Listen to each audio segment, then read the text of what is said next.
This is From Destruction to Dignity with Janice Pons. Each week, Janice shares her wisdom to enlighten, educate, and advance the culture in America today. Janice Pons is a mother, author, and free thinker, and your host for our podcast this evening. Now let's join your host, Janice Pons. Greetings, greetings, greetings. Welcome, welcome, welcome. Come on in. My name is Janice Pons. I am the host on our podcast, From Destruction to Dignity, Clinical Perspective, Spiritual Truths. Welcome. We're going to dive right in. We got a lot going on. We're going to continue to pray for our nation. That's what our flag reminds us of. Our presidential seal reminds us to always remember to pray for those on Capitol Hill in Washington, D.C., for our president, his family, the cabinet, the executive cabinet, and their families, and everyone on Capitol Hill, and for our nation, because we desire that we're one nation under God, being indivisible with liberty and justice for everybody. And this is possible. I've seen it operate beautifully before. So having said that, with everything that's going on and things are heating up, and they probably will continue to do so with all of the dynamics thereof and the challenges thereof, tonight we're going to talk about the fiasco. The fiasco. And our clinical perspective that's going to tie in with that is willful correction. When you have a fiasco, do you just go, well, you know how it is, come see, come saw, yes, que sera, sera, whatever will be, will be? Or do we go, wait a minute, we need to put some willful correction up in this house. Somebody's got to step up and do even maybe the difficult things. Let's dive in. The House Judiciary Committee. You know, we look at data over here. I synthesize and integrate data, and that's how I do it. That's just how God gives it to me. I don't care about too much about feelings. Now I talk about my feelings, but I want facts. Provoke thought, bring awareness, and us looking at things, but we got to have facts. The House Judiciary Committee sent out subpoenas February 9th of this year. Subpoenas were sent to 8 health insurers. We're talking about all the high cost of health care and all this. Guys, I work with insurance companies. I send clinical information to them, and I have to tell a clinical story so they'll pay for what I need them to pay for. So they got some different kind of dynamics being presented these days. That's a whole other story. But when I saw this right here, what we're going to dissect, I understood better the challenges that I've been having.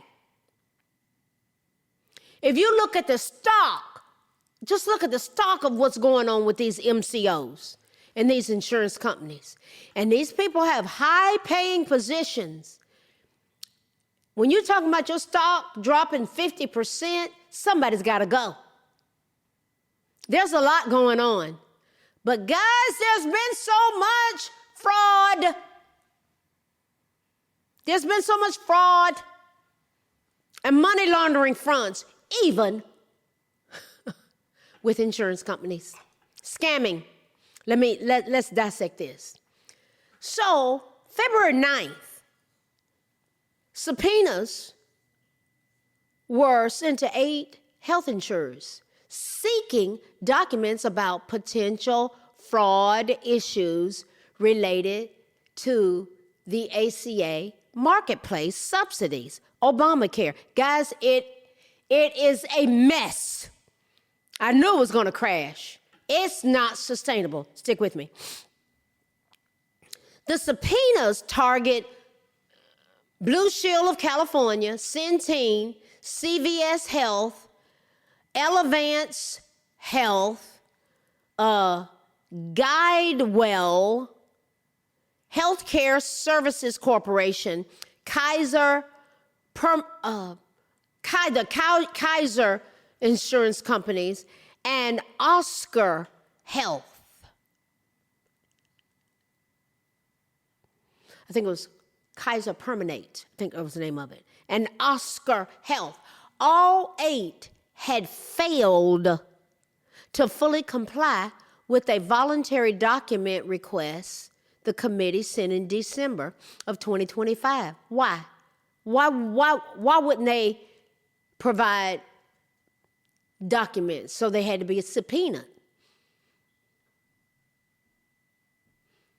What are they trying to hide related to the ACA marketplace, Obamacare marketplace subsidies? What are they trying to hide? Guys, there are some folks on Capitol Hill trying to do the right thing. They are. Committee Chairman Jim Jordan, Republican out of Ohio, along with Representative Scott Fitzgerald, Republican out of Wisconsin, and Jeff Van Drew, Republican out of New Jersey, are demanding information about each company's fraud protection measures. The subpoenas come after a December Government Accountability Office found billions of dollars in unreconciled ACA, Affordable Care Act, Obamacare. They found billions of dollars in unreconciled ACA subsidies per year and flagged tens of thousands of social security numbers. Basic logic, deductive reasoning, connect the dots, social security numbers, ACA subsidies, ACA policies, fraud. You can look up who were the two, I think it was 2 men in Maryland, look them up, $550 million that they got through Obamacare. That whole thing, scam. Getting people off the street. Just sign right here. Sign up. Yeah, just sign right up. Guys, it's a mess. Go look it up. I don't make up this stuff. I just find it out and researching it. And one thing leads to another, and the dots connect. And God allowed me to crack the code. And it becomes great content. And I just understand what's going on. I didn't understand it a year ago. We knew something was wrong, but I've cracked the code, and a lot of us have been. We're podcasters. We are influencers. We're truth brokers. We're talking about the truth. You're not going to get this on the news. The committee said that it is investigating whether the Administrative Procedure Act needs to be reformed so that fraud prevention measures can be implemented more quickly. Imagine that. Just having a little law and order in the country. Here's the specifics that have occurred. ACA premium tax dynamics. It's the dynamics around the premium tax. Listen to this. Credits are paid directly from the federal government to insurers, to the insurance companies, covering an enrollee's premium cost above a percentage of their income. See, the government, the government shutdown that happened in 2025, it was all connected with this. Now, we're going to add on we're going to put some meat on the bone. This just really opened up my eyes. I say, God, there it is, God. I see it. I see why they were doing that. They won't tell you, though. Stick with me. We're going somewhere. It's expecting us when we get there. The letters noted that the payment structure means insurers collect more money from the government. The insurance companies collect more money from the government when they raise premiums, but consumers don't see the cost increase when choosing a plan. The probe adds another layer to the political fight over enhanced ACA subsidies. And those negotiations to extend the expired credits That fell apart. That fell apart in February of this year. Some Democrats involved in the negotiations said the talks stalled over disagreements about what? You want to guess what the disagreement was about? Give you 5 seconds. Over the handling of the dismembering, burning, and liquefying of our little tiny citizens with viable heartbeats in their mother's wombs. And they want us to pay for it. But there's this caveat. Federal dollars are not supposed to pay for that unless certain dynamics are going on. Stick with me. Separately, the Trump administration issued the Marketplace Integrity and Affordability Rule in June 2025 for accountability, guys, to tighten ACA fraud protections and enact stricter eligibility verifications. But a federal judge paused the rule in August. These are rogue judges put in place by the Obama-Biden-Harris cabal that have been legislating from their benches. So all of these dynamics, finding the Center for Medicaid and Medicare Services had violated the Administrative Procedure Act, APA, Administrative Procedure Act, as it relates to these dynamics, because there's an APA, American Psychological Association. But we're talking about APA, the Administrative Procedure Act. In August, it was discovered that CMS had violated the Administrative Procedure Act. And that decision is on appeal. They want to keep things tied up in the court. The APA, Administrative Procedure Act of 1946, is a federal law that governs how the United States government agencies develop and issue regulations. Guys, if there was no regulations, we'd be all over the place. The scam.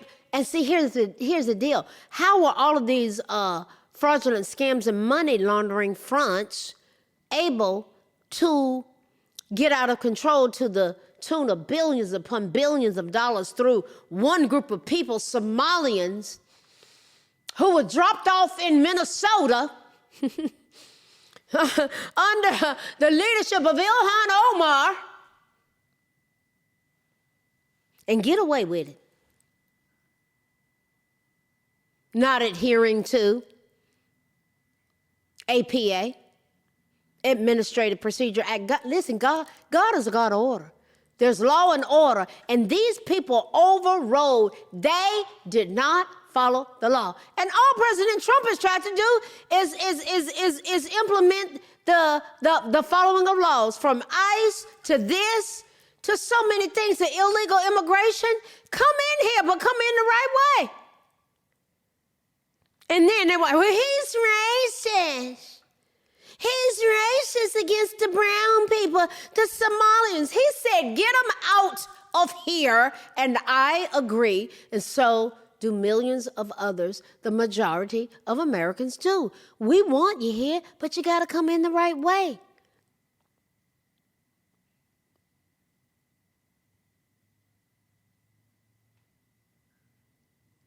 The unemployment rate is 4.4%.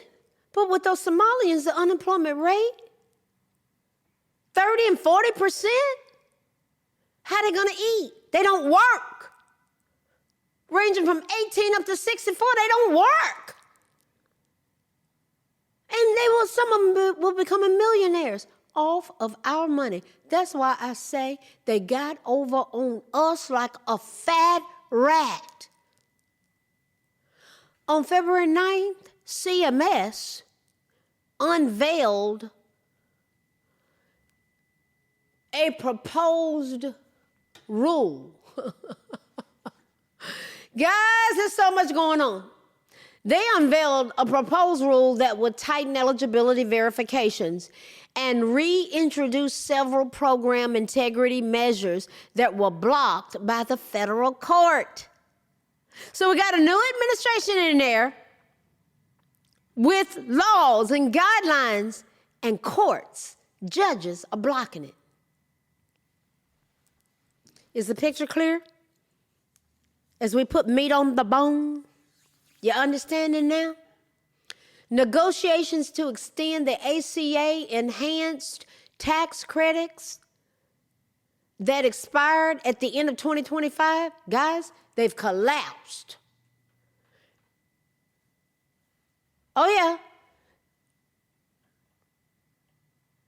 They've collapsed. A bipartisan group of senators were discussing a plan to extend the subsidies for 2 years. Plans would have also included new restrictions such as an income limit. They were getting people off the street, just signing a piece of paper. Guys, it was a mess. Such as an income limit, and they were homeless. Guys, giving them Social Security. Fraudulent use of Social Security numbers have been connected to all this as well. That's part of what I laid out in the beginning. These new restrictions would involve income limit as well as expanded use of health savings accounts that would take effect in the second year. But Senator Bernie Moreno, a Republican out of Ohio, one of the lead negotiators working on the proposal, said that talks are effectively over. He said, guys, these Democrats, they don't want to do the right thing. Their gravy train has been stopped. The supply has been dried up where they were perpetrating these fraudulent scams and money laundering fronts. And so they just want to come back with their shyster, absolutely diabolical, sinister agendas. And we got a new sheriff in town. His name is Donald John Trump. So they've had to make him look like a fool through the mainstream media, which is an extension of the Democratic Party. And Senator Moreno from Ohio, he said, look, this talking is over. This came after about a week after he said that his party was preparing to make its best and final offer to extend the subsidies. But what was the position of the Democrats? They stalled it over disagreements on how to handle the dismembering, burning, and liquefying of our tiny citizens with heartbeats. Now, here's a backdrop. Federal dollars can't be used for the dismembering, burning, and liquefying of our tiny citizens based upon the Hyde, H-Y-D-E, the Hyde Amendment. Federal money is limited to abortions involving the R word, R-A-P, okay, that word, involving that, incest, or life-threatening conditions for the mother. Those are the conditions where federal dollars can be used. Of course, the Democrat Party, they don't want any restrictions. That's a huge part of their platform. Guys, having blood on our hands as a nation is a huge deal. They had an abortion truck at the DNC convention.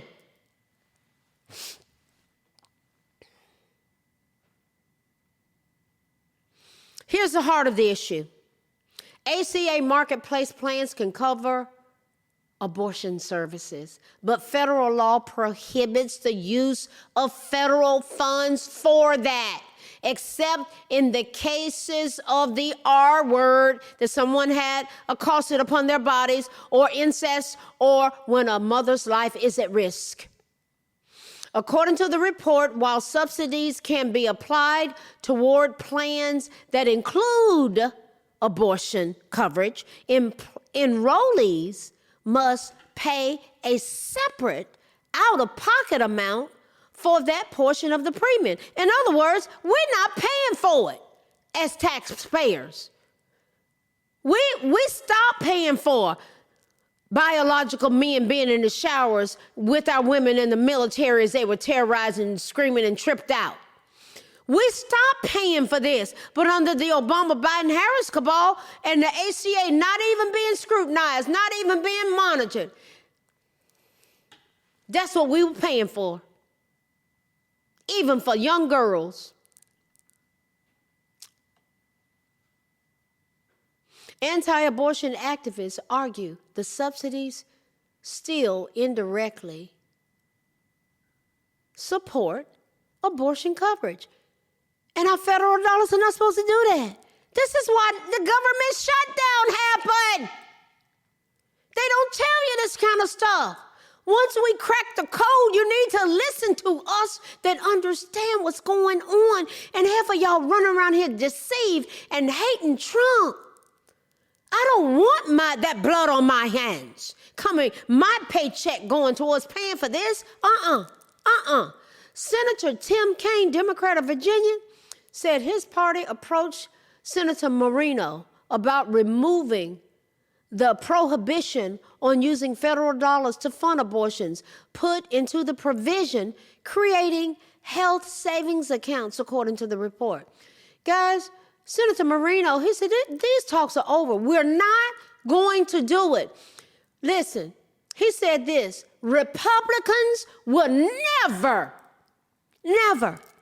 support anything that allows federal tax dollars to be used for subsidizing abortions, the dismembering, burning, and liquefying of our tiny citizens. Guys, this type of stance is truly drawing a line of demarcation in the sand as a nation. In June 2025, the Trump administration issued the Marketplace Integrity and Affordability Rule to help limit Obamacare fraud. But an Obama-Biden-Harris cabal appointed judge issued a stay that blocked these fraud protection measures. Imagine that, a judge blocking measures that protect us from fraud. Guys, this is nothing but a measurable, observable, true, and living example of how the Democratic Party is from the pits of hell. The court asserted that the Trump administration had violated the Administrative Procedure Act. Guys, they never followed it from the word go. When propagating the rule, that decision is currently on appeal. You see how they've been holding Trump, trying to hold him hostage. Do you see what he walked into? See, this is the fiasco. This is the fiasco. And we want willful correction. These types of issues go to the heart and soul of who we are as a nation, my fellow Americans and my precious brothers and sisters. This leads to our clinical perspective: willful correction. Willful correction. What's the best way to be intentional in establishing willful correction? It's almost a tongue twister. Willful correction, and getting rid of fiascos and chaos. Guys, as a nation, Lord have mercy, we had slid off onto a slippery slope of total chaos, sheer destruction. Anything went, anything goes. Yeah, have the guys in the car at the showers with the girls. Yeah, we'll pay for the children being mutilated. Yeah, we'll pay for the babies, the dismembering, burning, and liquefying of a tiny city. Oh, yeah, we'll have 10,000 illegal immigrants coming in across the border in one day. Oh, yeah, we'll just even parole them out of prison, out of Cuba, Haiti, Nicaragua, and Venezuela. Oh, yeah, we'll send USAID money over there to Africa, and we'll pay for their surgeries too.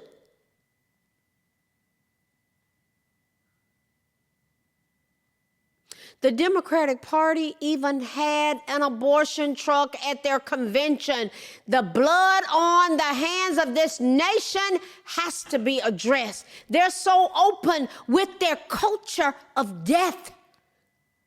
They didn't care that COVID-19 was perpetrated upon us. They willfully brought people in and dropped them into our communities, and over 1 million Americans lost their lives.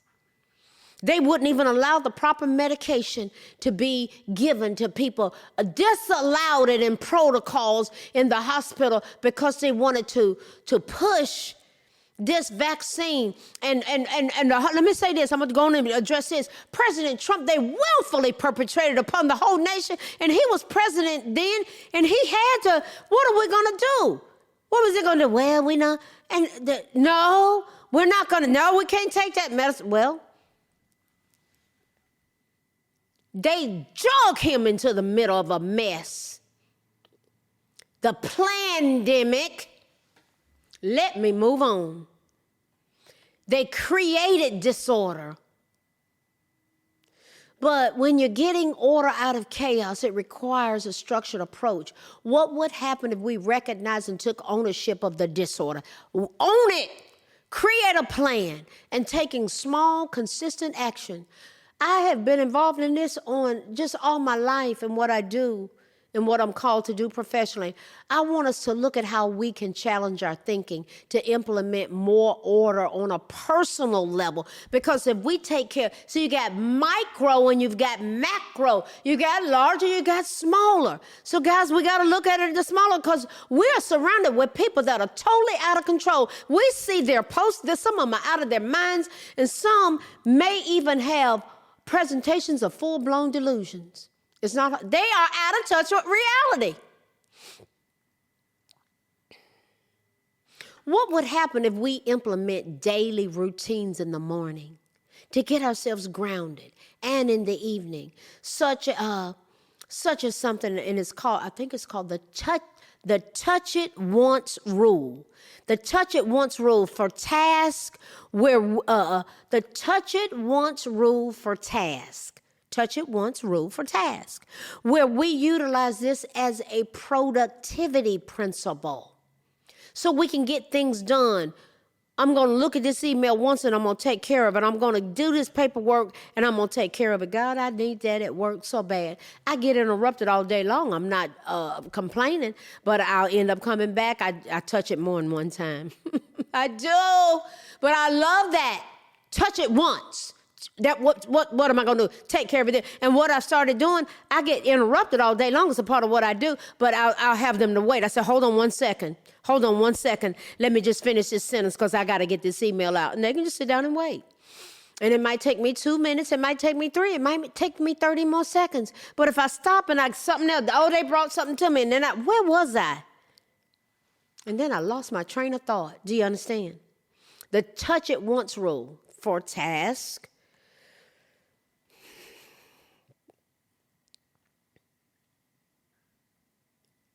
Productivity, completion.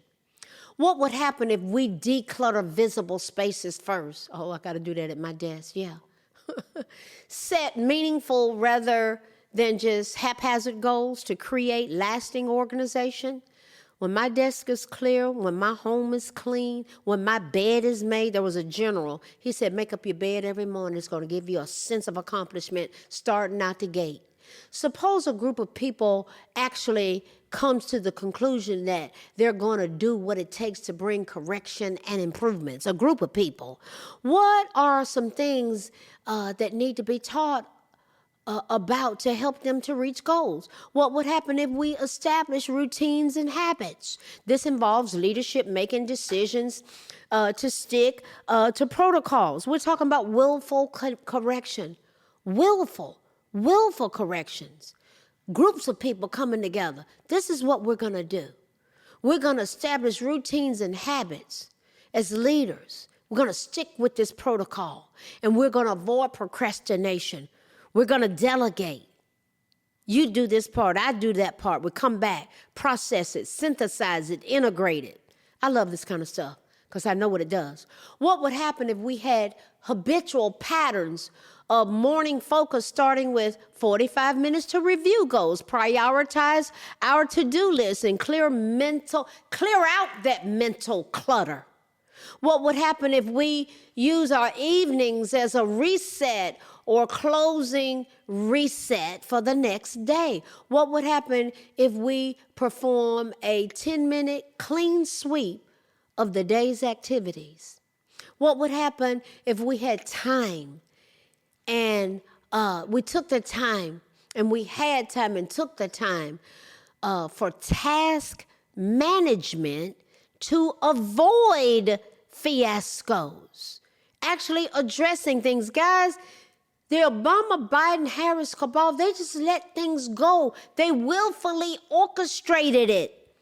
They willfully set up these fiascos. What would happen if we do something called time blocking? Time blocking. This involves blocking specific times on our calendars for key tasks, not just meetings. It's like, hey, we're all blocking out 2 hours to work nonstop. See what we get done. Man, this is good stuff. I've learned, and so much of it I need to make myself do. What would happen? Yeah, and this helps me so much. I'm sharing with you things that I've done and that I do. What would happen if we had incremental steps in the way we approach things that needed to be done, breaking large projects into smaller ones, and manageable and reputable action that we can take? What would happen? What would happen if we maintain a mindset with specific purpose? What would happen if we learn from our failure how to break things up, how to analyze it and learn and move on? What would happen if we were proactive and chose how we're going to respond and not react and take control? Suppose we became people who are strategic on tackling chaos. Guys, we've been out of order. We've been out of order. We see children showing up to school chaotic, disorganized, with their minds all over the place. Why? Their homes are out of order. Our nation's been flying by the seat of its pants. The political agendas that were perpetrated upon us have been chaotic and sometimes downright demonic. What have we looked at tonight? The fiasco. And our clinical perspective is willful correction. Guys, we were all over the place, totally out of control, orchestrated chaos, orchestrated perpetration, orchestrated lawfare against President Trump, orchestrated perpetration upon our children and our women. But it's a new day. It's a new day, and we can do better. And listen, we're going to do something about this stuff, or we'll be sitting around crying.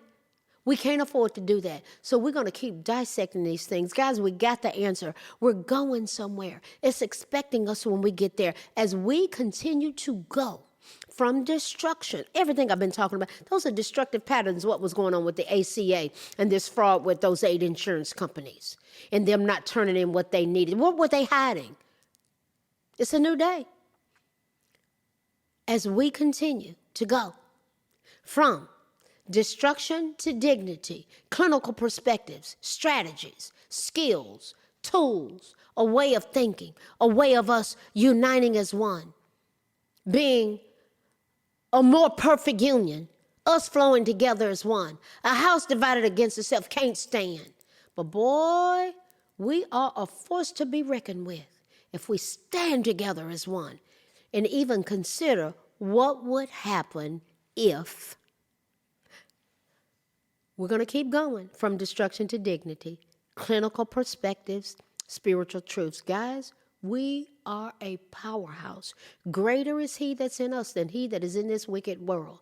All God needs is somebody who will cooperate with him. And I am all in. Let's keep flowing together as one as we synthesize and integrate data and simply get informed. When you share this kind of information with people, they get understanding.